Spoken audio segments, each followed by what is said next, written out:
Ladies and gentlemen, please welcome the Roseville Wrecking Ball. The Roseville Wrecking Ball.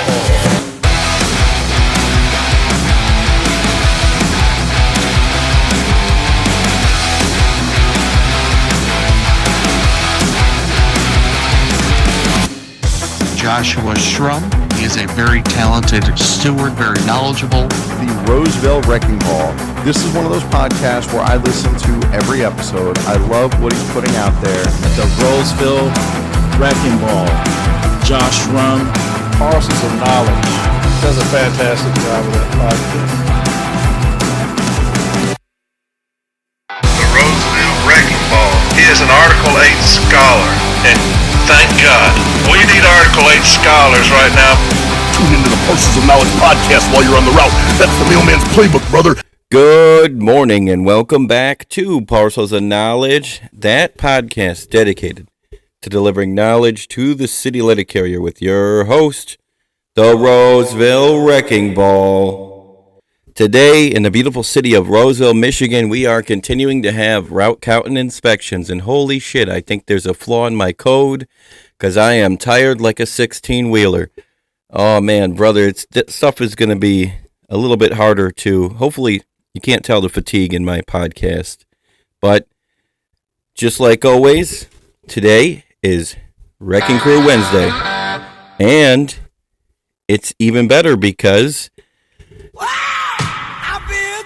we have grown in numbers. Oh yeah, 19 members of the Wrecking Crew, that is Rick Steiner, E.R., Tom Perry, Philip DeGilio, Chris Angeloff, Amy Tyvand, Ryan Eckers, Edmund DeVore, Miziel Guzman, Paul Serenowski, Jamie Gregory, Neil Beckman, Shannon Moss Barger, Kenneth Grigsby, Benjamin Shellhaas, Joni Weber, the Allentown Architect, Self-Care, and our new member, G Whiskey. Yes, sir. All right. So that is great. That is beautiful. We have grown in numbers, guys. That tells me something, that you guys find value in this podcast. And in case people don't know what it is, it's called Value to Value. It means that if I provide you value in this podcast and you feel like,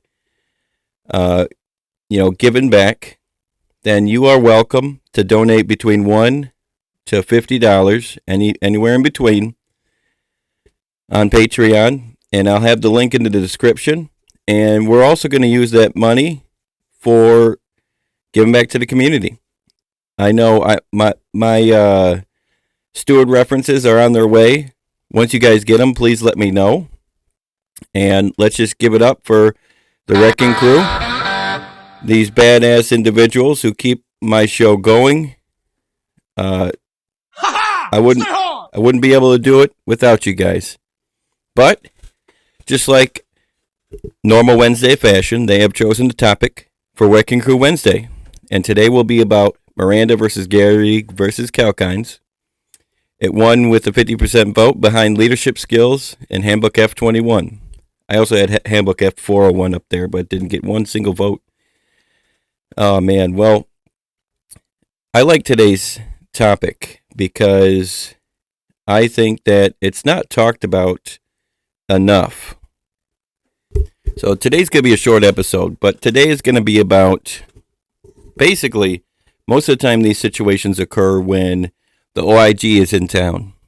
And we all know what Miranda is, but I'm still going to talk about it anyway. Miranda warnings are given when an individual is being interviewed concerning his or her own potentially criminal misconduct and is taken into custody or deprived of freedom in a significant way.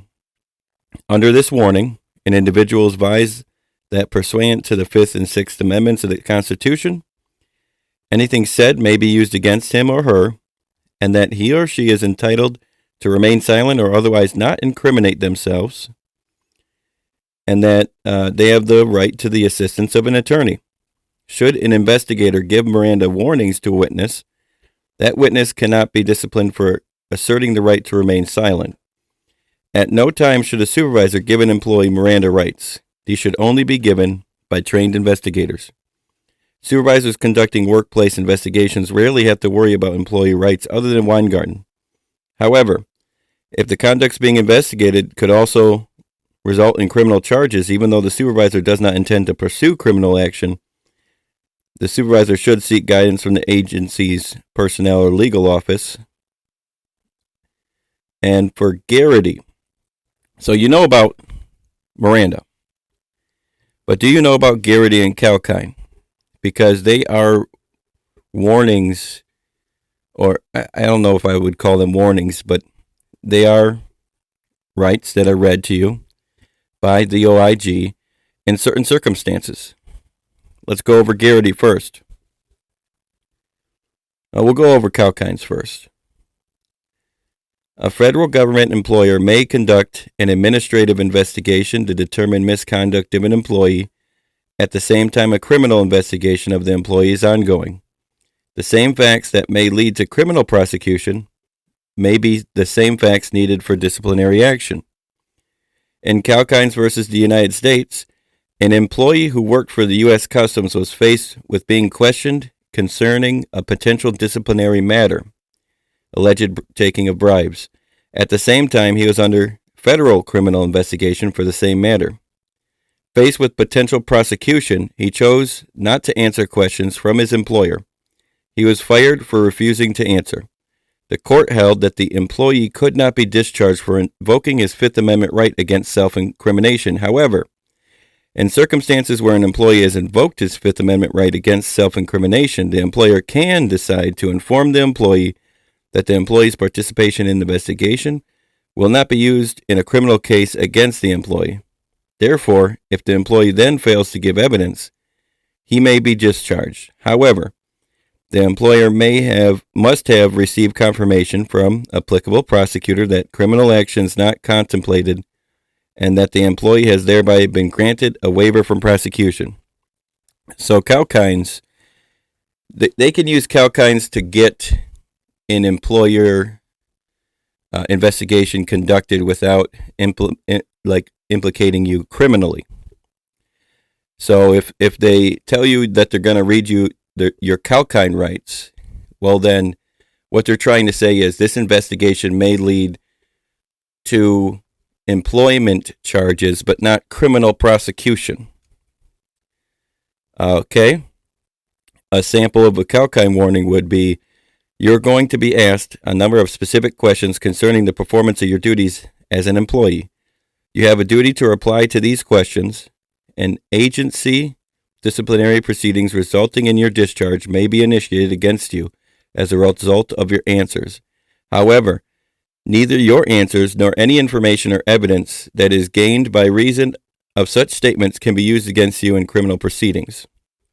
If you are subject to disciplinary action, up to and including dismissal, if you refuse to answer or fail to respond truthfully to any answers. Does that sound sort of like what management reads you sometimes? They're not reading your Kalkine rights, but to be honest, Kalkine's all about employment prosecution, if that makes sense. Garrity. We're going to talk about Garrity. Garrity is where you need to go get a lawyer. I would go get a lawyer. Sometimes they can tell you it's a combination of Garrity and Miranda. I've been told that before too by the OIG. Garrity means go get a lawyer. Stewards are not lawyers. Do not attempt to be somebody's lawyer. When they say that when an OIG comes in, ask them if they're reading you your Garrity rights or Miranda rights or Kalkines. And if they say Garrity or Miranda, immediately seek a lawyer. I would advise the carrier, if you're the steward, advise the carrier to seek a lawyer because you're going to need a lawyer for this. But let's talk about Garrity. Garrity warnings. While Kalkine warnings apply to federal workplaces, Garrity warnings apply more generally to all workplaces. Garrity warnings are given when an individual is requested to give information on a voluntary basis in connection with his or her own administrative misconduct, and the answers might be used in future criminal proceeding. The individual is apprised of his or her right to remain silent if the answers may tend to incriminate them, that anything said may be used against him or her in either criminal or administrative proceeding, and that he or she cannot be disciplined for remaining silent. So you have the right to remain silent. This is a sample of a Garrity warning. You have the right to remain silent if your answers may incriminate you. Anything you say may be used as evidence in both administrative proceeding and any future proceeding involving you, criminal proceeding. If you refuse to answer the questions posed to you on the grounds that answers may tend to incriminate you, you cannot be discharged solely for remaining silent. However, your silence may be considered in an administrative proceeding for its evidentiary value that is warranted by the facts surrounding your case. This interview is strictly voluntary, and you may leave at any time. So Kalkines invokes a level of, it's not voluntary. You have to answer the questions that cannot be used against you during criminal proceedings, but your silence will get you in trouble. In Garrity, you can be charged criminally. You can be silent, though, but your silence may be used for its evidentiary value. All right, so essentially, that is Miranda versus Garrity versus Kalkines. And they're very different warnings, but the main takeaway is I wanted you to get to know what exactly it means to be read your Garrity rights or your Kalkines and what you should do. In any case where Garrity or Miranda comes up, absolutely seek out a lawyer.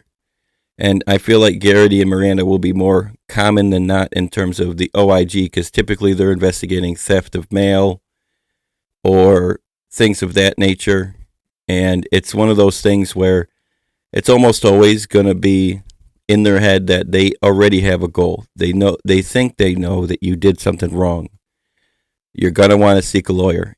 Man, I told you today would be short. Hopefully you learned something valuable today. Don't forget, I do have Lloyd Doucet coming on. He's running for AFL-CIO delegate.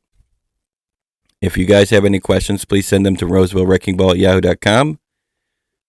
That will be in the description below. Hopefully you learned something valuable today. And as always, have a good day. If these guys are getting educated, we will be in big trouble.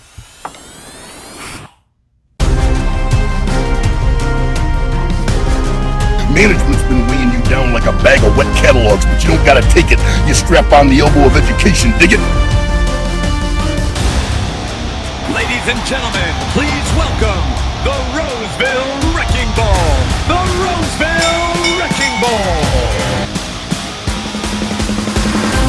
The Roseville Wrecking Ball is an Article 8 scholar, and thank God, we need Article 8 scholars right now.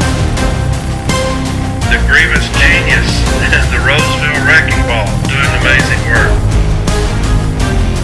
Tune into the Parcels of Knowledge podcast while you're on the route. That's the mailman's playbook, brother.